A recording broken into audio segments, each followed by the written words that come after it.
Salut les gars, c'est Mich. Bienvenue sur cette toute nouvelle chaîne où l'on va parler de Dofus Touch. On va commencer par une vidéo de présentation. Donc je joue sur le serveur R de Grise et je suis un Pandawa. Donc niveau 198, je joue l'élément chance et je suis en 11-6. Donc grâce à la panneau d'Anator, la panneau Grésil qui me donne chacune donc du coup un bonus de PA.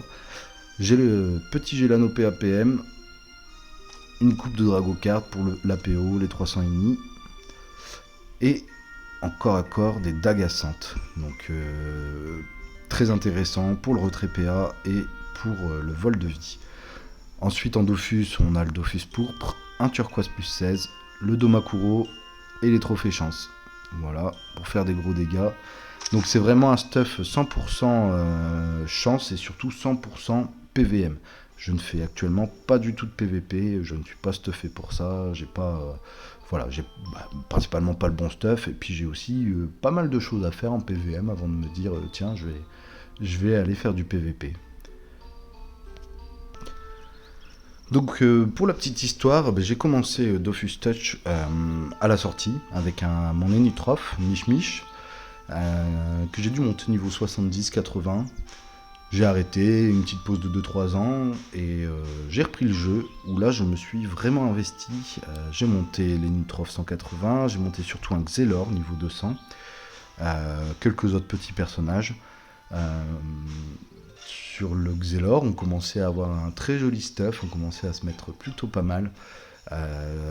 ExoPA, ExoPM, un bon élevage de dragodin, enfin vraiment, on commençait à se mettre très très bien, mais malheureusement, je me suis fait hacker. Donc j'ai arrêté le jeu pendant plusieurs années, et voilà, j'ai repris là dernièrement, en tout début d'année 2023, donc avec mon personnage principal, que je viens de vous présenter. Donc là, vous vous dites, mais Mich, t'as repris début d'année 2023, tu n'es toujours pas niveau 200, qu'est-ce que tu fous? Eh bien, je profite de chaque niveau, chaque tranche d'âge, n'importe quoi, de chaque tranche de level. J'aime vraiment prendre mon temps dans ce jeu, il y a beaucoup de choses à faire, il y a moyen de profiter à tous les niveaux. C'est d'ailleurs, je pense très bien qu'ils aient retiré du coup la sagesse dernièrement pour pouvoir XP. Ça donne vraiment envie aux joueurs, je pense, de prendre un stuff combat dès le début, arrêter de se faire PL sur des captures Cory, et puis voilà, ça donne envie de jouer à tous les niveaux, et c'est vrai que même avec un niveau 20, avec un niveau 30, 40, 50, il y a des choses à faire. C'est des niveaux qui en plus vont très vite. Voilà, et puis ça nous donne envie de rejoindre une guilde et de trouver des joueurs avec qui peuvent nous aider, voilà, plus se faire PL contre des kamas, voilà, c'est une très bonne chose pour le jeu. Donc je profite, je ne veux pas monter niveau 200 pour l'instant, je suis 198, et tant que je n'aurai pas d'ExoPA, d'ExoPM, c'est mon petit objectif, je resterai du coup 90% guild, 90% dragodin. Mais vous allez voir que ça va pas forcément m'embêter pour faire quelques dégâts.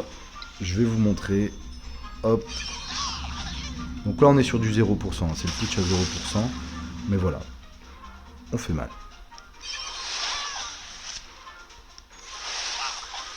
Vous voyez. 47 479, on a fait 2500, un peu plus de 2500 sur un tour. On n'a même pas fait des coups critiques à tous les sorts. On a fait que le Shaké, le Ribot, non, et une vague à lame en coup critique. Donc on peut même aller en chercher encore plus des dégâts si jamais on a de la chance. Donc voilà, ça fait déjà des gros dégâts. Bien sûr, on est en 0% de résistance en face. Vous voyez, le petit Ribot 543. La vague à lame à plus de 900. Voilà, ça c'est des beaux dégâts. Là, ça c'est un très très beau tour. 1800 pour les deux vagues à lame. À 2003, plus on a 2800 de dégâts là. Sur un tour, et on n'est pas niveau 200. Donc les 11 PA qui nous permet un Shaké, un Ribot et deux vagues à lame, ou qui peuvent nous permettre aussi donc le Shaké, Ribot, la maîtrise et les coups de dague. qui ne sont pas très intéressantes si on ne fait pas de coups critiques. On va aller essayer de le chercher. Toujours pas. Voilà. 862. On va réessayer.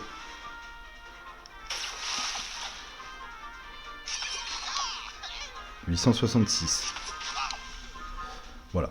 Je tiens à dire que normalement je suis à 62% de coups critiques avec ces dagues. On devrait en faire un peu plus. Voilà. Donc des beaux dégâts, ils peuvent nous permettre aussi de faire pas mal de petits combos aussi avec du placement. On peut par exemple porter. Voilà, pour peu qu'on ait plusieurs cibles, on lance. Il nous reste 9 PA. On se met sous picole. Un petit sort de zone. Hop. Et puis les 2 vagues à lame. Donc si on place bien, on peut faire des gros dégâts, vous voyez. 2 x 900 plus les 500. On peut faire du 2003. 2003 sur une zone de 3 cases. C'est quand même plutôt pratique. Voilà pour les dégâts. Pandawa, c'est une très bonne classe. C'est vraiment sympa à jouer. Pour la suite de cette chaîne, les gars, il y aura plusieurs choses. On va essayer d'avancer sur les quêtes. Il y a la quête Ocre. Je suis à la première étape des archimonstres. Il y a la quête du Dofus des glaces. Il va nous le falloir. Donc là, je suis au tout début de Frigos 3. Frigos 3 que je n'ai encore d'ailleurs jamais fait. Ce sera une belle découverte pour moi. Ça va être top. On va aller chercher ExoPA, ExoPM, essayer de faire des kamas aussi, peut-être monter quelques familiers. Voilà, le but de cette chaîne, ça va vraiment être du contenu sur le jeu, peut-être un peu de tout, voir ce qu'on peut faire sur ce jeu pour s'occuper, pour aller chercher des kamas, pour avoir des objectifs de jeu, tout simplement. Et puis de kiffer tous ensemble. Donc je vous invite à mettre un petit pouce bleu si vous avez aimé, si vous voulez que je continue. Un petit commentaire si vous avez des choses à me dire ou des sujets sur lesquels vous voudriez voir des vidéos. Et puis je vous souhaite une très bonne journée. Salut!